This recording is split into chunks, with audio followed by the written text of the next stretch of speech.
Hello guys, ഇന്നൊരു കുട്ടി travel വ്ലോഗാണ് കേട്ടോ. അപ്പം ഞാൻ കൊച്ചിയിലേക്ക് പോവാണ്. അതും 6:10 കോഴിക്കോട് നിന്ന് ജനശതാബ്ദി കയറിയിട്ടാണ് പോകുന്നത്. മഴക്കാലമായി കഴിഞ്ഞാൽ പിന്നെ എങ്ങനെയാണ് എവിടേക്കെങ്കിലും ഇപ്പോൾ ട്രാവലിങ്ങിന് പോയിക്കൊണ്ടേയിരിക്കണം. വെറുതെ ചുമ്മാ പോയി ചുമ്മാ തിരിച്ചു വരിക. വേനൽക്കാലമായാലോ തിരിച്ചു വീട്ടിൽ നിന്ന് പുറത്തിറങ്ങാൻ പോലും തോന്നില്ല. അങ്ങനെ ഒരു പ്രത്യേകതരം സ്വഭാവത്തിനോടുകയാണ് ഈ ഞാൻ.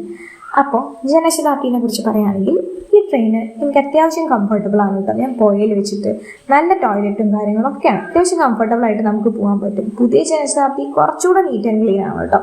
അപ്പോൾ ബോറടിച്ചപ്പോൾ TTR ഒക്കെ നമ്മളടുത്ത് തന്നെ വന്നിരുന്നു. കുറച്ചൊരു ആൾ ചെയ്യുന്ന വർക്കും കാര്യങ്ങളും നോക്കിയിരുന്നു.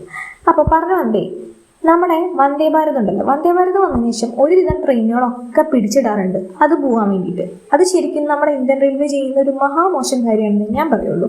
കാരണം എല്ലാ ട്രെയിനിനും അതിൻ്റെതായിട്ടുള്ള ഇമ്പോർട്ടൻസ് ഇല്ല. അതിൽ കയറുന്ന ആൾക്കാരും എവിടേക്കെങ്കിലും എത്താൻ വേണ്ടി പോണവരാവില്ലേ സാധാരണക്കാരും. അപ്പോൾ ജനശതാബ്ദിക്ക് അതൊരു കുഴപ്പമില്ല കേട്ടോ. ആളെ ആരും പിടിച്ചിടാനൊന്നും വരില്ല. കറക്റ്റ് 4:50 കണ്ണൂരിൽ നിന്ന് എടുത്തു കഴിഞ്ഞാൽ 2 മണിയാകുമ്പോൾ തിരുവനന്തപുരം എത്തും. കേരളത്തിൻ്റെ ഇങ്ങേ ഭാഗം തൊട്ട് അങ്ങേ ഭാഗം വരെ ഇത്രയും വേഗത്തിൽ ഈ കുറഞ്ഞ നിരക്കിൽ ട്രാവൽ ചെയ്യണമെങ്കിൽ അത് ജനശതാബ്ദി തന്നെ ആയിരിക്കണം. അപ്പോൾ തൃശ്ശൂർ കഴിഞ്ഞിട്ടുണ്ട് കേട്ടോ. ഇനി ഒരു സ്ഥലം എത്താനായി. ഞാൻ നോക്കിയിരിക്കുകയായിരുന്നു, പക്ഷെ എനിക്ക് വിചാരിച്ച പോലെ ഷൂട്ട് ചെയ്യാൻ പറ്റിയില്ല. കാരണം ട്രെയിനിൻ്റെ അറ്റത്ത് പോയി നിൽക്കാൻ എന്തൊന്നില്ലാത്തൊരു പേടി. ഇതാണ് ഉത്രാളിക്കാവ്. എന്ത് ഭംഗിയാണല്ലേ. ശരിക്കും ഇതല്ല ഭംഗി കേട്ടോ. ഇത് നന്നായിട്ട് ഞാൻ ഷൂട്ട് ചെയ്യാനായിട്ടാണ്. പിന്നെ ഉത്രാളിക്കാവിൻ്റെ അപ്പുറത്ത് ഇരുന്നിട്ട് ആൽത്തറയിൽ ഇരുന്നിട്ട് ഈ ട്രെയിൻ പോകുന്നത് ഇപ്പോൾ കാണുന്നുണ്ടാവും ചില ആൾക്കാർ. അത് അടിപൊളി വ്യൂ ആണ് കേട്ടോ. കരിമല കണ്ടോ. ഈ പാലക്കാട് ഭാഗത്തേക്ക് മഴ പെയ്തു കഴിഞ്ഞാൽ അല്ലെങ്കിലും വന്നു കഴിഞ്ഞാൽ പ്രത്യേക ഭംഗിയാണ് കേട്ടോ. ഇത്രയും മനസ്സിന് കുളിർവാകുന്നൊരു സ്ഥലമില്ല എന്ന് പറയാം. ഇനി കാണുന്ന പുഴ ഉണ്ടല്ലോ, അതാണ് നമ്മുടെ ഭാരതപ്പുഴ. അപ്പോൾ വീണ്ടും വരുന്ന പാടങ്ങൾ നോക്കിയിട്ട് അങ്ങനെ യാത്ര ചെയ്യാൻ ഒരു സുഖമാണ്. ഇതിനിടയ്ക്ക് വേറൊരു സംഭവം ഉണ്ടായിട്ടോ. ഞാൻ കുറേ പേർക്ക് ട്രെയിനിൽ വെച്ചിട്ട് പല പല ബാഡ് എക്സ്പീരിയൻസസ് ഉണ്ടായെന്ന് കേട്ടിട്ടുണ്ടെങ്കിലും എനിക്കിതുവരെ ഒന്നും ഉണ്ടായിട്ടില്ല. പക്ഷെ ഇന്ന് ഞാൻ ഇരുന്ന സമയത്ത് ഒരു സ്റ്റേഷനിൽ എത്തിയ സമയത്ത് എൻ്റെ അടുത്തിരുന്ന് ചേട്ടൻ ഇറങ്ങിട്ടോ. അപ്പോൾ പുതിയ ഒരാൾ, ഒരു മധ്യവയസ്കൻ, അയാൾ കയറിയിരുന്നു. എനിക്കപ്പോൾ ഈ വീഡിയോ എടുക്കണം എന്നുള്ളൊരു ബോധമൊന്നും ഉണ്ടായിരുന്നില്ല എന്നാണ് സത്യം. അപ്പോൾ ആൾ കയറി വന്നിരുന്നിട്ട് എനിക്കൊരു പ്രശ്നമില്ല ആൾ ഇരുന്നപ്പോൾ. പക്ഷെ പിന്നെ ആൾ ഇങ്ങനെ ബോഡി മൂവ്മെൻറ്റ് ചെയ്തുകൊണ്ടിരിക്കുക. അതായത് ആളൊന്ന് മുന്നോട്ടിരിക്കും, പിന്നെ ഒന്ന് ബാക്കോട്ടിരിക്കും, മുന്നോട്ടിരിക്കും, ബാക്കോട്ടിരിക്കും, പിന്നെ 2 ഷോൾഡർ ഒന്നിനും ഇങ്ങനെ ഇളക്കിക്കൊണ്ടിരിക്കും. ഇങ്ങനെ നമ്മൾ ഇറിറ്റേറ്റ് ചെയ്തുകൊണ്ടിരിക്കുക. എന്നാൽ പ്രത്യക്ഷത്തിൽ എന്നെ ഒന്ന് പിടിക്കുക അങ്ങനെ എനിക്ക് ബുദ്ധിമുട്ടാക്കുന്നുമില്ല. പക്ഷെ ഈ ഒരു രൂപത്തിലുള്ള ആക്ടിവിറ്റീസ് ആളിങ്ങനെ കണ്ടിന്യൂ ചെയ്തുകൊണ്ടിരിക്കുക. പിന്നെ ഇടയ്ക്കിടയ്ക്ക് പല രീതിയിലുള്ള സൗണ്ട് ഉണ്ടാക്കുക.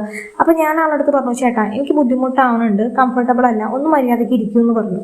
അപ്പോൾ ആളുണ്ടല്ലോ എന്നോടല്ല പറയണമെന്നുള്ള രൂപത്തിൽ അങ്ങനെ ഇരിക്കുക, ഒരു മൈൻഡും ചെയ്യാണ്ട്. എൻ്റെ മുന്നിലാണെങ്കിൽ ഒരു ഹിന്ദി ചേച്ചിയും ആളുടെ ഹസ്ബൻഡും ഉണ്ട്. പിന്നെ ഒരു ഫാമിലി, അച്ഛൻ, അമ്മ, കുടുംബമുണ്ട്. ഇത്രയും ആൾക്കാരാണ് എൻ്റെ മുന്നിലുള്ളത്. പിന്നെ വേറെ 2 ചേട്ടന്മാർ. ഇവരാരും ഈ സംഭവം നടന്നതായിട്ടേ കാണുകയും കേൾക്കുകയും ചെയ്യുന്നില്ല എന്നുള്ള രൂപത്തിൽ ഇങ്ങനെ ഇരിക്കുവാണ്. ആ ഹിന്ദി ചേച്ചി മാത്രം എന്നിങ്ങനെ നോക്കി അയ്യോ പാവട്ടോ എന്നുള്ള രൂപത്തിൽ ഇരിക്കുന്നുണ്ട്. അപ്പം ഞാൻ പറഞ്ഞു വന്നത്, നിങ്ങൾക്ക് എന്തെങ്കിലും ഡിയർ ഗേൾസ്, നിങ്ങൾക്ക് എന്തെങ്കിലും ബുദ്ധിമുട്ടുള്ള ട്രെയിനിൽ വെച്ച് ഉണ്ടാവുകയാണെന്നുണ്ടെങ്കിൽ നിങ്ങൾ ഒറ്റയ്ക്ക് ഉണ്ടാവുള്ളൂ ചില സമയത്ത്. പക്ഷെ നിങ്ങളെ കൊണ്ട് പറ്റുന്ന രീതിയിൽ നിങ്ങൾ പ്രതികരിക്കുക. ഓക്കെ. അപ്പം ഞാൻ ഇയാളുടെ അടുത്ത് പറഞ്ഞിട്ട് ഇയാൾ കുറച്ചു നേരം അടങ്ങിയിരുന്നു. പിന്നെയും ഇയാൾ ഈ സ്വഭാവം തന്നെ തുടങ്ങി. അപ്പം ഞാൻ കുറച്ചുകൂടെ ശക്തമായിട്ട് പറഞ്ഞു. അപ്പം അയാൾ വെല്ല എണീറ്റ് പോയി അവിടുന്ന്. ഇതെവിടെയെന്ന് അറിയാം, ഇതാണ് നെടുമ്പാശ്ശേരി വിമാനത്താവളം. അപ്പോൾ ഒരു ഫ്ലൈറ്റ് കണ്ടില്ലേ. അപ്പോൾ അത്രയേ ഉള്ളൂ. ഞാൻ കൊച്ചിയിൽ എത്താനായി. അപ്പോൾ പറഞ്ഞു വന്നത്, എല്ലാവരും പ്രതികരിക്കാം.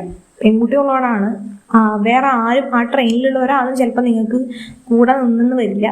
നിൽക്കുന്ന ആൾക്കാരും ഉണ്ടായിരിക്കും കേട്ടോ, ഇല്ല എന്നല്ല. പക്ഷെ ചില ആൾക്കാർ സ്വന്തം കാര്യം നോക്കിയിട്ട് മാത്രം നിൽക്കുന്ന ആൾക്കാരുണ്ടാവും. So be safe always.